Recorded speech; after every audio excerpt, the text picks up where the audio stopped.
You're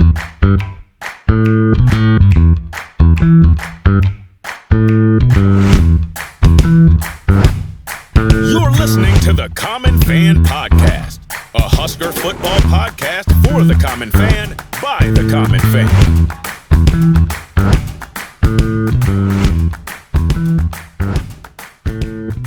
Welcome back to the Common Fan Podcast. I am TJ Burkle, as always, alongside Matty Owens Sr. and Geoff in Lincoln. Make sure you're getting to the Common Fan website, www.commonfan.co. Subscribe on YouTube, sign up for the newsletter, follow all the social media accounts, keep up with all the written articles. It's everything you need for the coming season, Common Fans. It's everything you need for the coming playoff run. www.commonfan.co. Get there, get subscribed, do yourself a favor. You can also get your Common Fan socks. Go to silliesco.com, SILLIESCO.com. Use the promo code GBR for life. That's GBR number 4 LIFE, and get 25% off any sock on the site, not just the Common Fan socks, but all the other colorful socks on the site. Go to silliesco.com to check out the Common Fan socks. We're going to be looking at the first 4 games of Nebraska's schedule today. Friend of the program, Michael Severe, is with us. Michael, how are you, my friend? I am always better after watching Geoff flex. That always gives me a certain fired upness. So it's much like watching Archie. I hear that a lot. I watch Geoff flex and I'm ready to go. Yes. Well, it does it for a lot of us. Yeah, no, it's a big deal for a lot of us. So I'm sure his wife loves it. Yeah. She does. She does. She watches all these videos. Yes. Could you please do that more for me? So, Common Fans, we're breaking from the formula a little bit. We're excited about this. We're recording a little bit in advance, so hopefully there's not any major developments that impact the conversation today. But we're going to record this week. We're going to be putting out 3 different episodes, kind of breaking down Nebraska's schedule into thirds and looking at the season to come, the schedule to come, and kind of talking about what it means for the season, and then we'll kind of pick wins and losses for each portion of the schedule. So looking at these first 4 games, guys, I think it's funny. I think Husker fans could be. It would be understandable if Husker fans had talked themselves into 4-0, and it would be understandable if they had talked themselves into 2-2. And I don't know, the bettors probably would say 3-1 is the most likely scenario. But the first 4 games of the season, we go against Cincinnati at Arrowhead Stadium Thursday, August 28th to kick off the season. Everyone knows that. The next Saturday, home against Akron. It's a night game. The next Saturday, home against the HCU Huskies, Houston Christian Huskies. That's an 11 a.m. kick against an FCS school. Make sure to bring your coffee for that one, Common Fans. And then the following Saturday, still at home in Lincoln, one of the biggest games on the schedule for the Huskers, the Michigan Wolverines, who are number 14 in the first coaches poll out this season. So we're going to talk about whether or not they're a little bit overrated there. But these first 4, I think, we laugh about Huskers winning the offseason, and we talk about, but it does seem like there's a lot of optimism around Nebraska football right now. I think that makes the first 4 games all the more important. This opener against Cincinnati is a huge tone setter in particular. I think most Husker fans expect Nebraska to win. I think they're currently favored. Matt, you're the better. Maybe you could fill us in on what the lines look like right now. 6.5. 6.5 is what I've seen. All right. Michael, 6. Michael's saying, are you saying 6? 6.5. 6.5. Yeah. Okay. And I think a win, and people are like not super. It's like, okay, let's move on to next week. Here we go. A loss, boys. I don't even want to talk about it, but like that could like throw the whole season off. And so hugely important game. It's also like Thursday night against a Power 5 opponent. And late.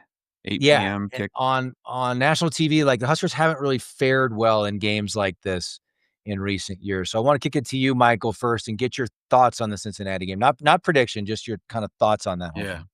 So I just was sitting down with a conversation with Troy Dannon on Thursday. Omaha World Herald does a big red brunch thing, and we had him in.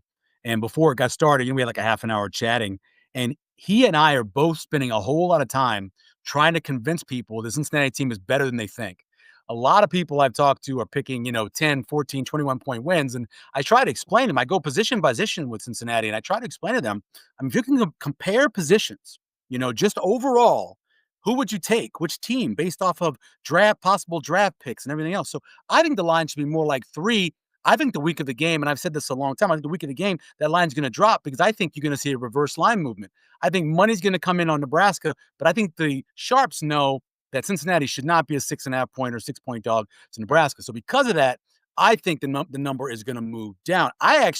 This may sound crazy, I feel more comfortable about Nebraska beating Michigan than I do Cincinnati currently because of some of the stuff you said about Nebraska getting started, some of the bad luck they've had in national televised games at night, especially that opening one, even under Matt Rule. So I think that Nebraska wins the game. Pick them to win the game. I'm going to pick them to win the game. But I think people should understand, if you were giving me a choice between the 2 quarterbacks playing in this game, I'm taking the Cincinnati quarterback. I'm taking Sorsby to start for me. Whoa. Oh, that's not exciting. I don't think it's that close. It wouldn't be that close for me. So that situation, I think they have a better running back overall. I think their wide receivers are getting better, but Nebraska's are better. I would say their D-line, they got a draft pick on the defensive line and a probably 2nd-round tight end. Nebraska can't talk a lot about that. And then their secondary, depending on what happens with the portal, because they brought a lot of guys in, could be pretty good as well. I give Nebraska the slight advantage, but Cincinnati, they're talented, man. And they got a mobile quarterback who can throw the ball, who started a bunch of games, and I don't think has the kind of stretches that Raiola had last year in terms of not being able to operate the offense. So we'll see. I totally agree with Michael, by the way. Like, this is something that we talked about. I'll bet you do, Jeff. It's just contrarian. It is a tone setter for sure, and it's definitely something that's could make or break the season. I know one game is one game. There's a lot of games left to play after this, but yeah, it's technically considered a home game. I think what I saw is Nebraska controls most of the tickets. I think there's going to be a shit ton of red in the stadium that day. But it is away. We have to travel, and so it's away. And Cincinnati just is no slouch. Like, they've had coaches, like they've brought us Luke Fickell, they've brought us Brian Kelly, and they've had success in the past. And you can say what you want to about the Huskers and the hype being there, but this game, it makes me very, very nervous. Even as we get close to the season, I'm still cautiously optimistic, but I am nervous about this game. I'm not going to lie to you. Well, all Husker fans have PTSD still, right? Like, and especially the first 3-4 games of the season, like that has set the tone for the lack of success over the last 8 or 9 years. Is an early loss that we didn't expect. So there's still that kind of, we're a little pensive on like, hey, what's going to happen here. And I think Nebraska's going to win, but I also think the lines, I think it should be like around 3.5, 4. And I agree with Michael. I could totally see it coming down to that by kickoff. And if you're sorry to interrupt, if you're right on that, Michael, and that, like, we're going to have to rely on Mr. Eckler himself and his hype train special teams. If it's a close game like that, our special teams are definitely going to have to show out. So I'm really excited to see them do what they are supposed to do. We're going to be relying on our ambipedalist punter. Yeah, you do. Oh yeah, there it is again. There's a great stat about Mike Eckler and his special teams. So over the course of 5 years as being a special teams coordinator, that's 4, and then 1. His teams have only given up 4 total punt returns of 20+ yards. Wow. Just 4 over 5 years. They had 2 years where he gave up 0 at Tennessee. Then 2, 1, 1, and Nebraska has given up a lot more. If you want to guess on that one, So yeah, it's incredible what his return units have done, and then on top of it, they led the nation last year in over 20+ yard punt returns, of which all but 2 of them finished in points. 1 missed field goal, 1 stoppage on downs inside the 7. So his special teams is the real deal. And not just last year, but over the course of the last 5 years. Love that. Hopefully we can see that immediate impact, because I think Jeff is right. We're gonna be in a lot of close games this year, and special teams can be a major difference maker there. So no one in this room that wants to see Ja'Cory Barney have a better season than me. Yeah. There's We want to no one nominate in for that this Jet room. Award. Yep. Yes, I would like that There you very go. much so, yeah. Yeah. All right. So, Michael, you're taking it as a W. Matty O said you're taking it as a W. Jeff, you got an official pick, buddy? I'm taking it as a W too. Yeah, I knew you would. And he I knew sounds you so would. disappointed saying Yeah. Chicken, you chicken. I know I am a chicken coward. Nobody calls me yellow. I'll take it as a W as well. We've all got the Huskers starting 1-0. We're not going to spend too much time on the next two. Those are home against Akron, home against HCU, which I finally got it that it's Houston Christian, but I had to look it up like the first 100 times I looked at the Yeah, schedule. for sure. No, Houston Baptist, man. cross. It's Holy Houston cross. Baptist. The all Houston Baptist. They one of great baseball programs in the country in Houston Baptist. But they changed it because I guess they didn't want to just have the Baptist. They wanted others Bring are all welcome in. as well. Yeah. all are welcome. You know what's cool and- though about the Akron game, real quick? You know, they have nothing to play for this season because of APR. They can't go to a bowl game and they can't go to their conference championship games. You know that? I No. didn't know that. So We're wait, playing, so- we're playing a bunch of dummies. Why- No, low APR, whether because of transfers or whatever else. It's so low. The punishment was they have no postseason. I didn't realize there was a punishment for that. Oh yeah. You're too low on APR over the course of a couple of seasons. They can punish you by taking away any chance at postseason, and that's what Akron is. Akron is a no postseason team. That stands for academic progress rate. Is that what that is? Yep. Okay. Yep. It's basically a 5-year shoot, plan geez, for man. graduation and or transferring. That's the way it works, and apparently they've not done well. Well, hopefully So they're they've got hopefully- nothing to lose. Maybe we do need to spend some time on No this. kidding, right? Playing with No, house it's- money, they don't give a shit. That's true. They don't care. That's probably It's- true. It sounds like they might not even be able to find their way to the game, Matt. So, Yeah, no They kidding. better have some directions. I know that much. so we're playing a group of idiots that also are bad at football. Yeah. Well, let's go through both of these real quick. I'm picking both as W's. Anybody say anything different? Let's say that. No. Let's ask No, them. I don't. No, think it's so. W. I like Joe Moorhead a lot as a head coach, but I loved him when he was the offensive coordinator for a little while at Penn State. But yeah, I don't Nebraska. He's Just Moorhead's at get through Akron, 'em. right? Hmm? Moorhead's at Akron. Yeah, at Akron. Yeah. Yeah. And Just wasn't get through he- these two. Sorry, go ahead, TJ. I keep trying to. Wasn't he at interrupt Oregon too? I don't remember him at Oregon. He went to a small school back east and didn't do that well, and then left as a head coach. I can't remember which one it was, but didn't do well, and then ended up back as an offensive coordinator again. But he's a good offensive coordinator. Fordham. TJ. He was. I at don't remember Fordham is where he went. That was the 7 pillars of granite. Blocks. He was at Oregon. He was at Oregon. Okay. I think for one season. Yeah. Was he an offensive coordinator there? He was was he Mississippi State's head coach? Yeah. Yes. yeah. That's how he got the job coming out of what Yeah. he did at Penn State. Yeah. Yeah. So after his firing from Mississippi State, he was named the offensive coordinator and quarterbacks coach at Oregon, January 21, 2020. Bad timing to get any job in college. Yeah. football. Ask Bo Pelini about that. Yeah. Yeah. Mm-hmm. Matty, sorry, I cut you off. No, I was just going to say about the Akron and then Houston Christian. Just get through them healthy. Like, obviously Yeah, get the sure. W's, but get through them clean without any major injuries in the 2 deep. That's should be the main goal.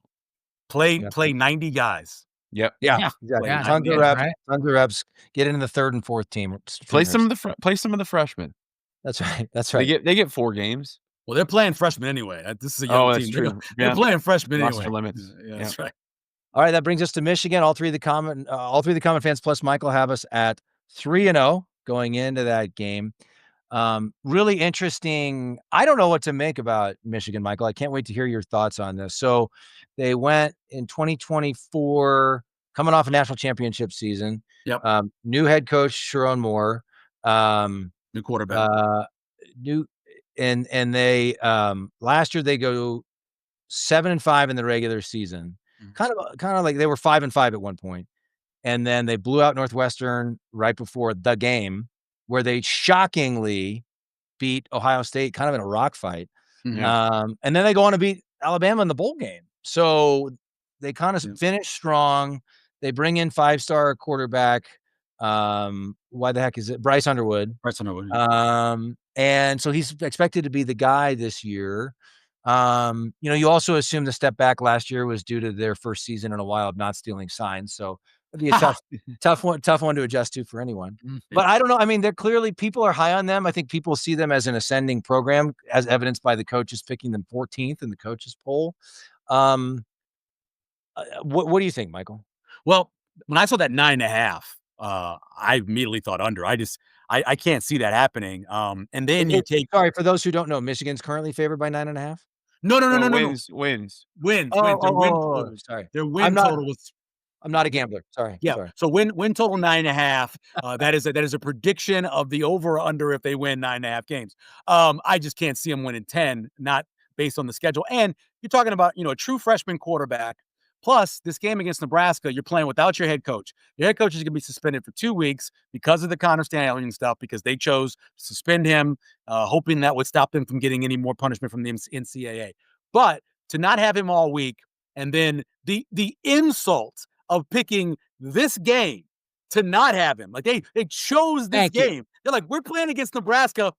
Why do we need our head coach all week? We don't need him to coach the game. We don't need to be preparing for the game, any of that stuff. You got all of that. Plus, you're talking about a freshman quarterback. Now, he's going to play against Oklahoma, a team that I think is going to be a lot better than most people think. I think Oklahoma beats Michigan. I think Michigan's 2-2 to start the season. They lose to Nebraska, but you lose, 3 really good players off of that defense. Plus, you lose a total of 7 players in the NFL draft. I know they got a lot of talent, but it's a lot to replace. Mason Graham was so dominant at defensive line spot. I think they're going to struggle to slow down Nebraska's offense, and I think Nebraska's defense at 2:30 in what's going to be a rocking stadium, they're gonna get to Bryce Underwood and get him a little shook up. Let's go. Thank you. That's the exact Mike. I'm glad that you brought that up. He chose not to come to our game. Exactly. Which tells you what they think about Nebraska. So originally, I don't know, I'll even give my pick right now. Earlier this summer, I chose us to lose to Michigan, but just because of that blatant disrespect, I'm blindly choosing Nebraska to win this game now. We're winning this game simply because Sherrod Moore disrespected us and doesn't think we're worth a damn. We're going to show them what's up. Isn't part of it? Didn't he go to OU? Isn't that his alma mater? So I think they didn't want. Yeah, it was important but I get it. You had to pick 2 games somewhere in the non-conference. It's still You're not going to do it disrespectful. during conference play. But if you go look at their conference play, heck, when they had their other head coach and Harper suspended, they still won those games during conference play. So, I mean, I don't know. Wow. I think he just doesn't like Nebraska or corn. That's got to be it. That's got to be it. I read that somewhere. Real piece of work. Do you think that's a top 25 team, Michael? I do. I have them actually. So I do. I'm on the Football Writers Association's. We do a Super 16, and they wanted a preseason poll, and I put them at 16. Yeah, because I think they're a 9-3, 8-4 team. So that's about right, to start the season. Yeah, I have them at 16. Okay. You think they should be you think they shouldn't be a top 25 team? I mean, they do have talent now. I just don't know. I'm not arguing with that at all. I just wanted to get your take on that. Yeah. No, I was just curious if you thought maybe they weren't even a top 25 team. I mean, hey, I hate Michigan. There's no team in the Big Ten I hate more than Michigan. I can't stand Michigan. I sing that song, that Ohio State song. You know that song? We can't don't stand give a damn no shame about the whole state of Michigan. I sing that all the time for no reason. I don't like them. I hope they lose every game. Maze in my ass. That's what I think about them. I don't like them. So, why is this guy walking down the street singing about the state of Michigan? I do that all the time. Ohio, yes. And I'm not even an Ohio State fan. I just can't stand Michigan. Michael's on the streets of Omaha. We're from Ohio. What are you doing? Yeah. Do we have a final word on that punishment? Because we did a whole episode on this because it was around the time Sherrod Moore and Scott Frost both arguably disrespected Nebraska around the same time. It was one of the times Scott Frost did it. And then the news came out about Moore. And one of the things we were sort of mocking at the time was like, yeah, we cheated and got a whole national championship out of it. Slap my wrist. We'll take a 2-game suspension. We'll handle it, NCAA. Don't worry. Yeah. Internal. Yeah. Mm-hmm. Do we have a final resolution? No, there's not. No, they're still under investigation. They haven't done anything yet. Yeah. Okay. You're not long. NCAA doesn't move fast. In like 2033, there's going to be some retroactive. They won't take away the trophy. It'll actually be the kids of the people who played on that team. Playing for Michigan. Yeah. Junior be playing. Yeah. Be some sort of retroactive slap on the wrist or something. Okay, so Michael, you've got it as a W. Geoff, you've got it as a W. I flipped.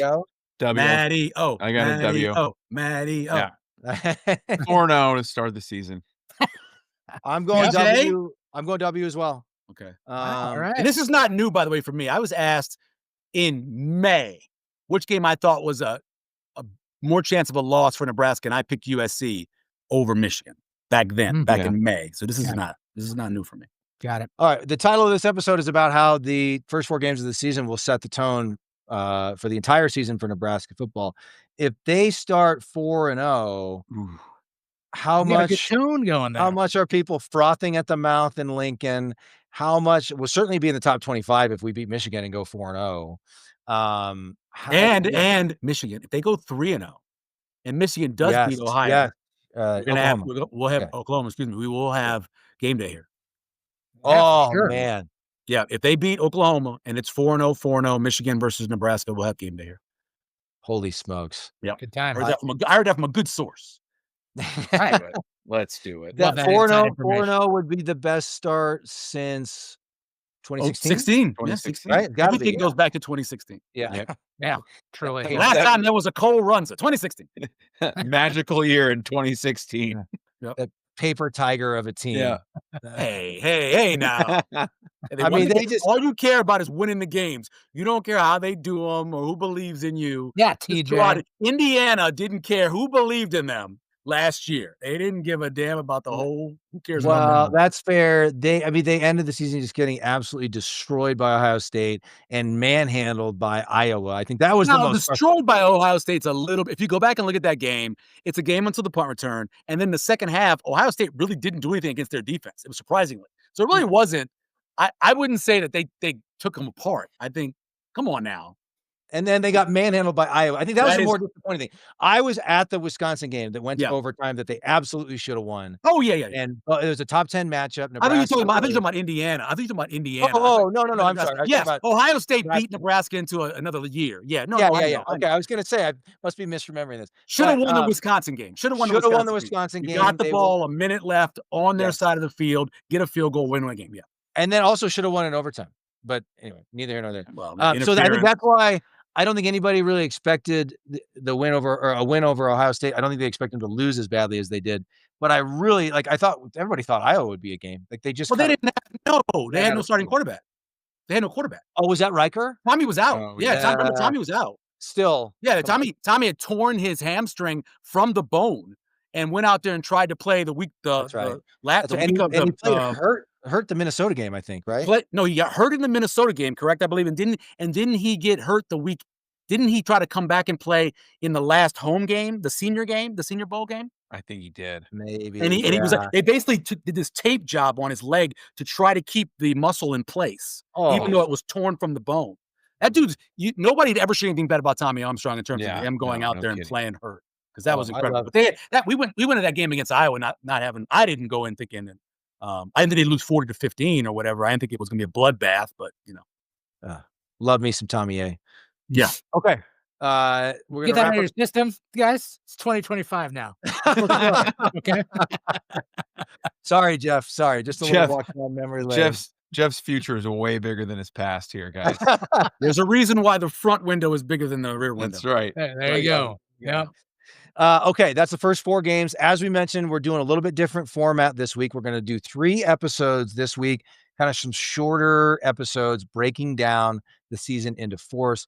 As of this moment, all 4 of us, 3 common fans, plus the one and only Michael Severe, have the Huskers starting 4-0. Any final thoughts on this one, guys? Nope. All right, Huskers are starting 4-0. Probably in the top 20 if they start 4-0. Maybe they sneak into the top 15, depending on. I think top 15. And what are they right now? About 35, 38, somewhere in there. Around, in the coaches poll, right? I definitely think they're top 15. I mean, you're talking about beating Cincinnati, whatever you think of Cincinnati, and beating Michigan. They're a top 15 team. Yeah. Right. I would love it. I think you're right. I think that's right. Yeah. That's right. All right. We'll be back at you soon, Common Fans. We'll be back at you Wednesday. We'll be back at you in 2 days. We got a lot to be excited about, a lot to look forward to. In the meantime, as always, GBR for life.